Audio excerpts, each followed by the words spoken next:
Hello everyone, how are you all. क्या आपने कभी सोचा है कि भांग पीना लीगल क्यों है और गांजा उगाना इलीगल क्यों है? चलिए आज इसको समझते हैं, क्योंकि एनडीपीएस एक्ट जो है उसमें बहुत बड़ी कन्फ्यूजन है। उसको समझते हैं, एक्सप्लेन करते हैं ताकि हमारे सारे डाउट्स क्लियर हो जाएं, एक यूपीएससी एग्ज़ाम ओरिएंटेड तरीके से भी और एक आम नागरिक के तरीके से भी। क्योंकि जब आप होली पर भांग पी सकते हो, लेकिन आप अपने घर की छत पर एक छोटा सा कैनबिस प्लांट अगर आपने उगा लिया तो सीधा आपको 10 साल तक की जेल हो सकती है। अब आप कहेंगे ये कैसा लॉ है? और अगर गांजा सिर्फ उसके एक प्लांट के फ्लावरिंग पार्ट को कहते हैं, तो ये भांग लीगल कैसे है और भांग कौन सा पार्ट होता है इस प्लांट का? तो यूपीएससी एस्पिरेंट्स होने के नाते ये आपका वो टॉपिक है जहाँ पर आप प्रीलिम्स के ट्रिकी स्टेटमेंट्स को ये टॉपिक समझ पाओगे, डील कर पाओगे। और अगर मेंस समझना है तो उसका मल्टी डायमेंशनल एस्पेक्ट कि लॉ कैसे बैलेंस करते हैं ट्रेडिशन को और हेल्थ प्रैक्टिसेस को। तो एनडीपीएस एक्ट को और उसके जो हिडन लूपहोल को आज हम डिकोड करेंगे और समझेंगे कैसे कन्फ्यूजन होती है, जिसकी वजह से कोर्ट्स हर बार एक नया एंगल लेकर आते हैं। तो वीडियो को एंड तक देखना। केरला हाई कोर्ट के जजमेंट को पढ़ेंगे, एनडीपीएस एक्ट के कुछ इंपॉर्टेंट प्रोविजंस को देखेंगे और लास्ट में चलते चलते प्रीलिम्स का एक क्वेश्चन सॉल्व करेंगे जिसका आंसर आपको देना होगा। ठीक है, तो चलिए शुरू करते हैं आज का टॉपिक कि भांग लीगल क्यों है और गांजा इलीगल क्यों है। ठीक है, सबसे पहले जैसा कि मैं हमेशा हर टॉपिक में करता हूँ, तो आपको ये समझना इम्पोर्टेंट है कि आखिर हमारा ये जो टॉपिक है ये सिलेबस रेलेवेंस कैसे है इसका। अगर बात करें GS2 में, तो GS2 में आपके लिए इम्पोर्टेंट बनता है गवर्नेंस के सेक्शन में शासन, यानी कि किस प्रकार से गवर्नमेंट जो है वो कंट्रोल करती है, रेगुलेट करती है किसी भी चीज़ को। तो यहाँ पर हमारी जो ड्रग्स हैं, एक प्रकार से नारकोटिक ड्रग्स हैं, उनको कंट्रोल करने का मामला है। तो ये गवर्नेंस के पर्सपेक्टिव से इम्पोर्टेंट होगा, शासन के मुद्दे होंगे इसमें। फिर जुडिशरी का क्या रोल रहता है हमारे समाज में बदलाव लाने के लिए, और पॉलिसी मेकिंग कैसे इन्फ्लुएंस हो सकती है, वो भी इम्पोर्टेंट रहेगा। GS3 की बात करें तो ड्रग ट्रैफिकिंग बहुत बड़ा मुद्दा है, उसके चलते इंटरनल सिक्योरिटी का एक इम्पॉर्टेंट प्रोविज़न यहाँ पर हम समझ सकते हैं इस टॉपिक के ज़रिए। इंटरनल सिक्योरिटी का एक एंगल हो सकता है और इसी के ज़रिए आपका होमवर्क रहेगा कि आप गोल्डन क्रिसेंट और गोल्डन ट्रायंगल, स्वर्णीय त्रिभुज और गोल्डन क्रिसेंट, इन दोनों के बारे में कमेंट करके बताएंगे ये कहाँ है, क्या है और क्यों है, और इंटरनल सिक्योरिटी से कैसे संबंधित है। ये आपका होमवर्क रहेगा, इस वीडियो के कमेंट में आप ज़रूर लिखिएगा। उसके अलावा हेल्थ जो है वो भी GS3 में आती है, तो ड्रग कंट्रोल किस प्रकार से कर सकती है गवर्नमेंट, उसमें भी आपको ये इम्पोर्टेंट हो सकता है। फिर प्रीलिम्स में लगातार जो लॉज हैं, वो जो लॉज न्यूज़ में रहते हैं वो बहुत इंपॉर्टेंट रहते हैं। तो जब से सुशांत सिंह राजपूत वाला केस हुआ है या फिर शाहरुख खान के बेटे वाला केस हो, तो ये लगातार न्यूज़ में रहते हैं, ये वाला लॉ खास तौर पर एनडीपीएस। और जो ड्रग्स हैं, नारकोटिक्स हैं, वो एक तरीके से यूथ को जो है बर्बाद कर रहे हैं। तमाम मूवीज़ भी आई हैं, उड़ता पंजाब एट्सेट्रा। तो ये प्रीलिम्स के नज़रिए से भी इम्पोर्टेंट होगा करंट अफेयर्स में, और ख़ास तौर पर ध्यान रखिए इसको आप एथिक्स में भी यूज़ कर सकते हो। कैसे लॉज में लूपहोल होने से समाज में जो है वो बदलाव जो आता है, लोग उसको गलत इस्तेमाल करते हैं। तो एक तरीके से अकाउंटेबिलिटी, ट्रांसपेरेंसी, इन सब चीज़ों का भी एक ये बहुत बड़ा हिस्सा है एथिक्स में, कि लॉज की ट्रांसपेरेंसी, लोगों की अकाउंटेबिलिटी, कि इसके लिए अकाउंटेबल कौन होगा, इतनी बड़ा लूप होल है तो उसको कैसे समझा जाए। तो ये सब चीज़ें आपके सिलेबस के नज़रिए से इंपॉर्टेंट हो सकती है। अब पढ़ते हैं कंटेक्स्ट कि आखिर ये मुद्दा है क्या। तो एक भाई साहब केरला में अपनी छत के ऊपर 5 छोटे छोटे पौधे उगा रहे थे और वो पकड़े गए। और पकड़ के उनको जब कोर्ट में ले जाया गया तो उन्होंने बोला कि अभी तक इस पौधे में केवल पत्ते आए थे, फ्लावर या फ्रूट नहीं आया था। लेकिन केरला हाई कोर्ट ने बोला कि यहाँ पर आपको ये समझना होगा कि किसी भी नज़रिए से अगर आप कैनाबिस प्लांट उगा रहे हैं तो किसी भी स्टेज में हो वो, आपको एक तरीके से दंड दिया जा सकता है, आप एनडीपीएस एक्ट के उल्लंघन में जेल जा सकते हो। ठीक है, तो इंडिया का जो ड्रग लॉ है वो कंफ्यूजिंग है। किस प्रकार से? क्योंकि एक प्लांट के अलग अलग पार्ट को रखना उगाना अलग अलग तरीके से रेगुलेटेड है, क्योंकि भांग जो है वो लीगल है काफ़ी सारे स्टेट्स में, और अलग अलग फेस्टिवल्स पे जैसे कि होली शिवरात्रि भांग का सेवन होता है। लेकिन इस कैनबिस प्लांट को उगाना या फिर उसको रखना एक तरीके से बैंड है। तो यहाँ पर ये कन्फ्यूजन जो है वो निकल कर आती है कि केरला हाई कोर्ट ने अब जो रूलिंग दी है वो जो कॉन्ट्रडिक्शन है इंडियन लॉ में उसको बरकरार रखा है, उसको मेंटेन रखा है। क्योंकि जो एनडीपीएस एक्ट है उसमें कुछ ना कुछ कन्फ्यूजन है, कुछ लूप होल है। भांग ड्रिंक करना काफ़ी स्टेट्स में लीगल है, जैसे कि होली शिवरात्रि पर। लेकिन अगर आप कैनबिस प्लांट, जिसको गांजा भी कहते हैं, वो अगर आप उगाते हैं तो आपको जेल हो सकती है, इवन 10 से 20 साल की जेल हो सकती है। तो चलिए समझते हैं कि सबसे पहले कि एनडीपीएस एक्ट जो है वो आखिर कैसा है, उसका फ्रेमवर्क क्या वो हमें बताता है, क्या चीज़ें हमें ध्यान रखनी पड़ती हैं। तो एनडीपीएस एक्ट, इसकी फुल फॉर्म अगर जाने हम, तो ये narcotics drugs and psychotropic substances act है, जो कि 1985 में लाया गया था। जिसका एकमात्र जो उद्देश्य था, जो ऑब्जेक्टिव था, ये था कि हम जो ऐसे ड्रग्स हैं जो कि नशे के लिए यूज़ हो सकते हैं या फिर दुष्प्रभाव डाल सकते हैं समाज के युवाओं पर और समाज के डिफरेंट वर्ग पे, तो उसको कहीं ना कहीं बैन करना पड़ेगा, ताकि हमारा जो यूथ है वो सही रास्ते पर चले, और इसको गलत तरीके से मनी लॉन्ड्रिंग या फिर हवाला मनी का यूज़ ना कर पाए, जो हमारे आसपास के पड़ोसी एक तरीके से टेररिस्ट नेशन है, जैसे कि पाकिस्तान और अफ़गानिस्तान में भी। ठीक है। तो अब ये जो है ऐसे नारकोटिक सब्सटेंसेस को रेगुलेट करने के लिए बनाया गया था। लेकिन ध्यान देने वाली बात यह है कि ये उस कैनबिस प्लांट के सभी पार्ट्स पर बैन नहीं लगाता है, और यहीं से स्टार्ट होता है लूप होल, और लूप होल का फ़ायदा उठाने वाली चीज़ें। तो जब ये एक ही प्लांट के डिफरेंट डिफरेंट पार्ट्स को अलग अलग तरीके से रेगुलेट कर रहा है, वहाँ पर कन्फ्यूजन होती है। क्योंकि इसका जो सेक्शन 2 है, सेक्शन 2 क्लॉज 3 में 3 चीज़ों को डिफाइन किया गया है, डेफिनेशंस दी गई हैं।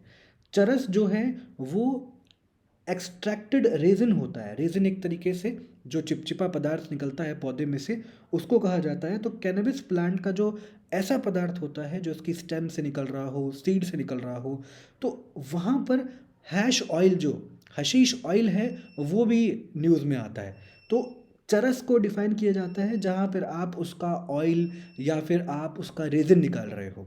उसके अलावा गांजा, गांजा जो है, जो फ्लावरिंग टॉप होता है या फिर फ्लावरिंग फ्रूटिंग टॉप होता है, जो फ्रूट होता है, उसको गांजा कहा जाता है। जैसे कि आप यहाँ देख पाएंगे, ये देखिए, ये आपको देख रहे हैं कि रूट्स है हमारे पास, ये स्टेम है, ये सीड्स है, और इसके साथ साथ लीव्स, और साथ ही साथ ये फ्लावर्स हैं। तो इन फ्लावरिंग टॉप को, फ्रूटिंग टॉप को गांजा कहा जाता है। यहाँ से जो रेजिन निकलता है या फिर सीड से जो ऑयल निकलता है उसको चरस बोला जाता है।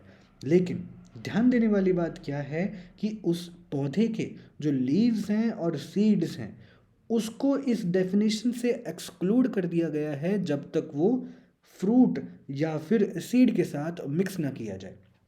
ठीक है। तो लीव्स और सीड्स को एक्सक्लूड किया जाता है, और यहीं से निकल कर आता है लूप होल, जिसका लोग फ़ायदा उठाते हैं, या फिर इवन लॉ को ऐसा बनाया गया है कुछ रीजंस की वजह से, जिसको हम जानेंगे अभी थोड़ी देर में। ठीक है। और अब भांग जो है वो इस पौधे के लीव्स से बनती है, from cannabis leaves, and leaves are not included in the NDPS definition. तो जो चीज़ डेफिनेशन में इंक्लूडेड ही नहीं है वो कानून के दायरे में आएगी कैसे? तो इसका मतलब है भांग जो है उसको नारकोटिक ड्रग की तरह डील नहीं किया जाता है। लेकिन ध्यान रखने वाली बात यह है कि इसको रेगुलेट करती हैं स्टेट गवर्नमेंट्स। हर स्टेट में इसका एक अलग प्रोविज़न है। जैसे कि उत्तर प्रदेश और राजस्थान में भांग की लाइसेंस जॉब्ड हैं, आप भांग को लीगली खरीद सकते हैं, उसका सेवन कर सकते हैं। लेकिन असम में ये कम्प्लीटली बैन है। तो it is up to states to regulate bhang in whatever format they want. ठीक है। अब केरला हाई कोर्ट ने क्या बोला है, क्योंकि ये जो भाई साहब थे जिन्होंने 5 पौधे अपनी छत पर उगाए थे, उन्होंने बोला था कि अभी तो पौधे के ऊपर लीव्स हैं, और लीव्स जो हैं वो एक तरीके से बैंड नहीं है, अभी इस पे फ्रूट आया नहीं है, तो मैं बच सकता हूँ। लेकिन केरला हाई कोर्ट ने बोला कि सेक्शन 8 जो है एनडीपीएस का, वो प्रोहिबिट करता है पूरा कल्टीवेशन ही। लीव्स छोड़िए, आप कुछ भी अगर आपने उगा लिया, छोटा सा पौधा भी उगा लिया जिसमें पत्ती भी नहीं आई हो, वो भी बैंड है कल्टीवेशन के लिए, अनलेस वो किसी मेडिकल या फिर साइंटिफिक पर्पज़ के लिए उगाया जा रहा हो, उसमें भी ध्यान देने वाली बात है कि वो केवल गवर्नमेंट की परमिशन के द्वारा ही उगाया जा सकता है। पहले गवर्नमेंट की परमिशन चाहिए, over and above government permission के अलावा वो केवल मेडिसिनल और साइंटिफिक पर्पज़ के लिए, अपने पर्पज़ के लिए नहीं कि हाँ बैठ के आप नशा कर रहे हो उससे, ऐसा बिल्कुल भी अलाउड नहीं है। तो केरला हाई कोर्ट ने यही बोला कि किसी भी स्टेज में हो प्लांट, ये मैटर नहीं करता।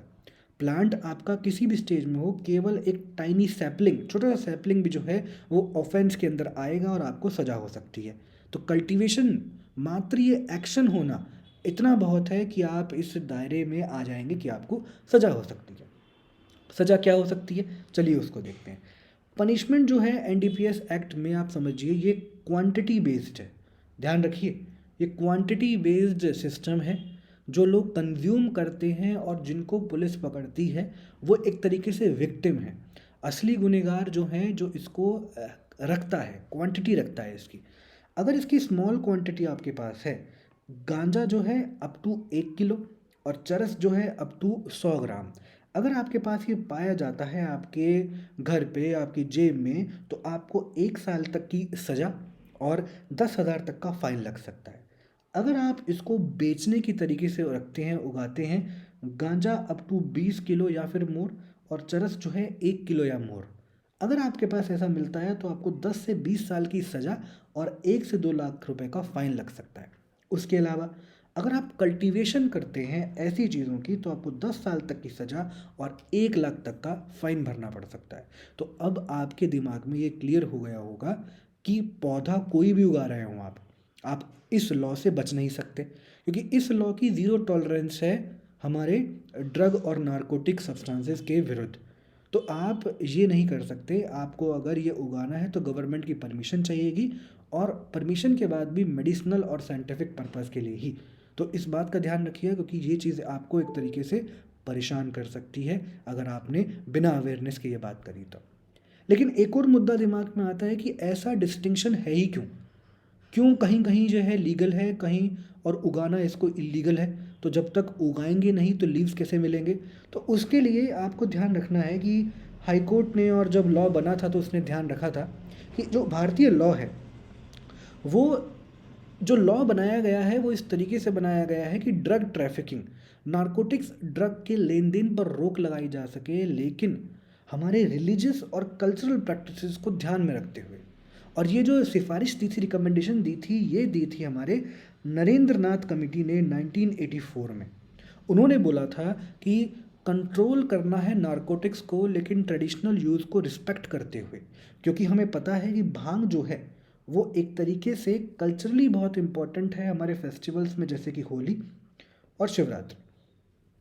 ठीक है। और जो हमारी पॉलिसीज़ हैं वो हमेशा लोगों के हित में होती हैं।